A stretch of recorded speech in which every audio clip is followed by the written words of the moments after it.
Assalamualaikum warahmatullahi wabarakatuh. Kembali lagi bersama saya Widya Yuseptiani. Kali ini saya akan menyampaikan koneksi antar materi modul 2.3 yaitu tentang coaching untuk supervisi akademik. Sebelumnya, perkenalkan dulu orang-orang hebat yang membersamai saya, yaitu Bapak Agus Setiawan selaku fasilitator dan Bapak Ahmad Hufron selaku pengajar praktik. Tujuan pembelajaran khusus dari modul 2.3 ini yaitu calon guru penggerak dapat menyimpulkan dan menjelaskan keterkaitan materi yang diperoleh dan membuat refleksi berdasarkan pemahaman yang dibangun selama modul 2 dalam berbagai media. Pemikiran reflektif terkait pengalaman belajar antara lain tentang pengalaman atau materi pembelajaran yang baru saja saya peroleh adalah tentang coaching. Coaching merupakan proses kolaborasi yang berfokus pada solusi dengan orientasi hasil. Seorang coach memfasilitasi peningkatan performa kerja, pengalaman hidup, pembelajaran diri, dan pertumbuhan pribadi. Paradigma berpikir coaching antara lain fokus pada coachee yang akan dikembangkan, bersikap terbuka dan ingin tahu, memiliki kesadaran diri yang kuat, dan mampu melihat peluang dan masa depan. Prinsip coaching yang pertama adalah kemitraan.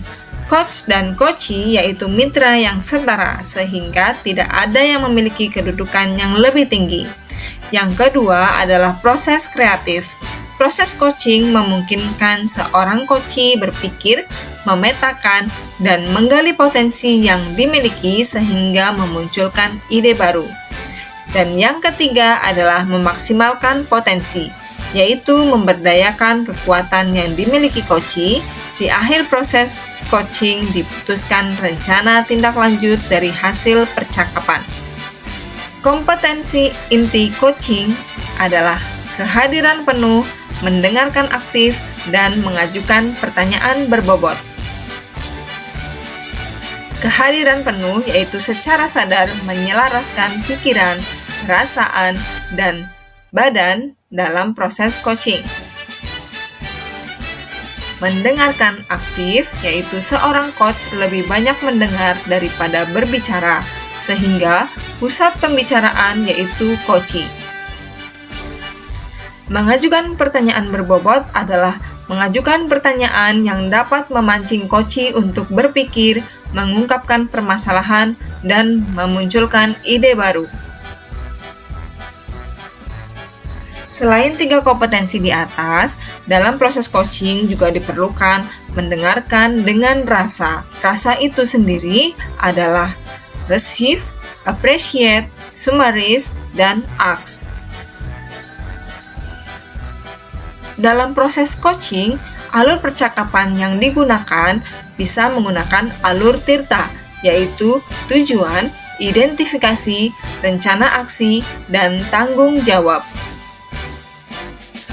Tujuan dalam menanyakan tujuan perencanaan, apa yang akan dicapai terkait program pengembangan atau kegiatan.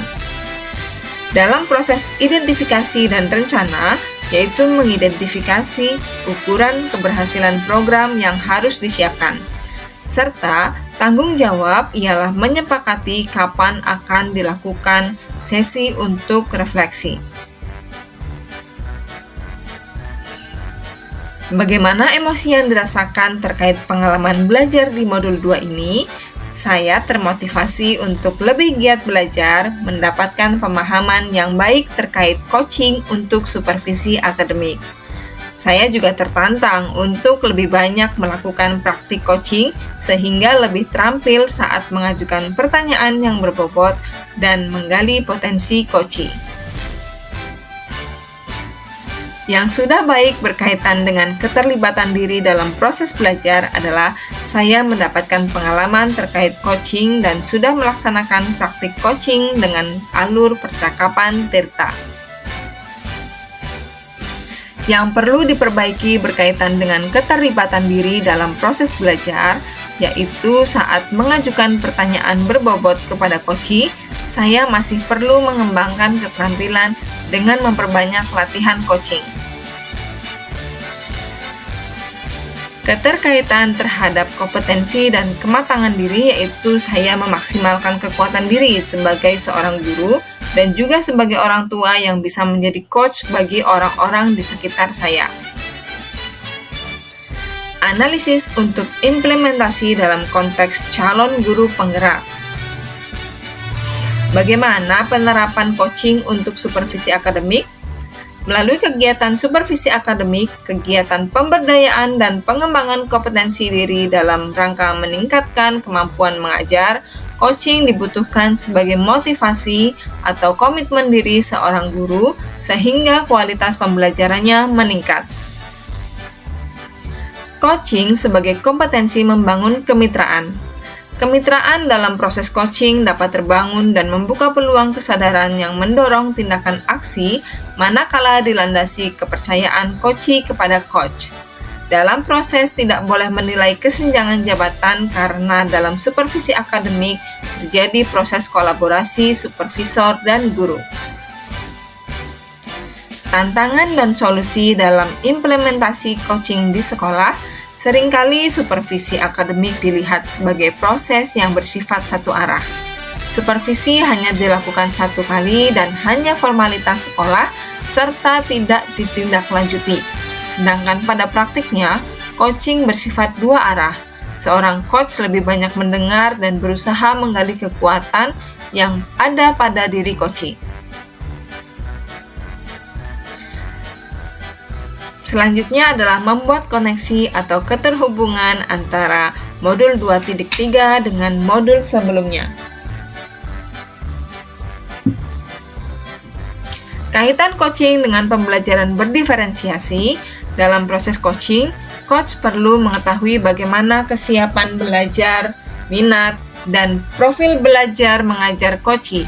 Data ini digunakan oleh coach untuk membantu coach dalam mengembangkan diri secara maksimal, sehingga proses coaching dapat menghasilkan rancangan aksi yang tepat. Kaitan coaching dan pembelajaran sosial dan emosional. Kompetensi sosial dan emosional yang perlu dikuasai adalah kesadaran diri, manajemen diri, kesadaran sosial, kemampuan berelasi, dan pengambilan keputusan yang bertanggung jawab.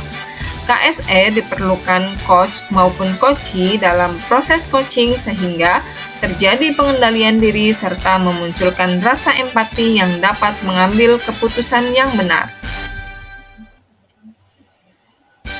Peran sebagai coach.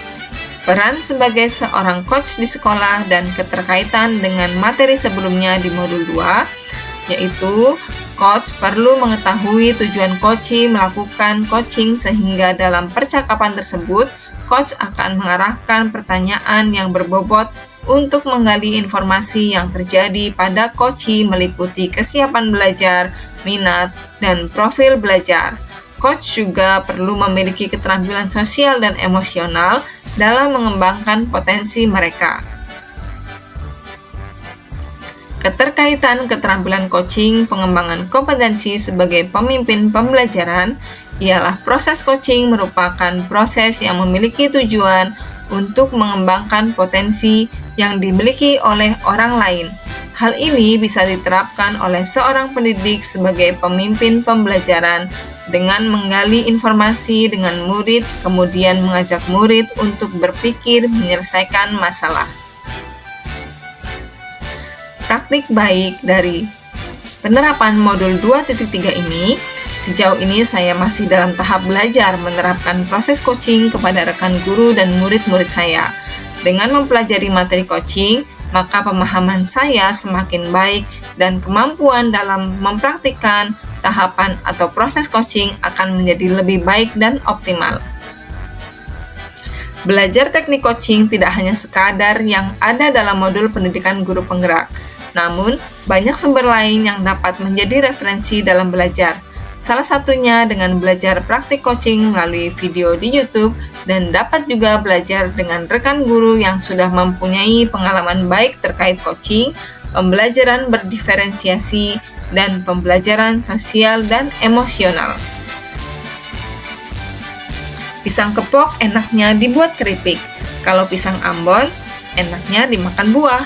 Coaching untuk supervisi akademik bermanfaat untuk semua warga sekolah. Terima kasih. Wassalamualaikum warahmatullahi wabarakatuh.